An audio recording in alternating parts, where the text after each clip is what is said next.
योद्धा न्यूज मराठी। विद्यार्थ्यांना पोलिसांकडून मोबाईल आणि सायबर फसवणुकीबाबत मार्गदर्शन।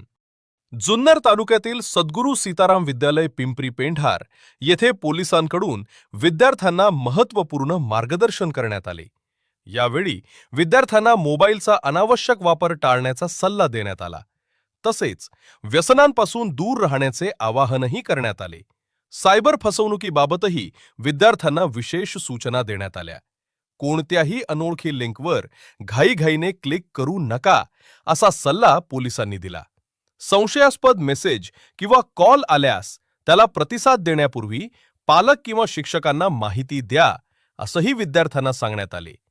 ही मार्गदर्शनपर कामगिरी API बासगिरे साहेब यांच्या मार्गदर्शनाखाली पोलीस हवालदार साबळे, पोलीस कॉन्स्टेबल मस्करे आणि पोलीस कॉन्स्टेबल संपत भालेकर यांनी केली। पिंपरी पेंढार नारायण मनोहर सूर्यवंशी रोजच्या खात्रीशीर बातम्यांसाठी पाहत रहा आमचे न्यूज चॅनल। आजच सबस्क्राइब करा, व्हिडिओला लाईक करा आणि शेअर करा। धन्यवाद।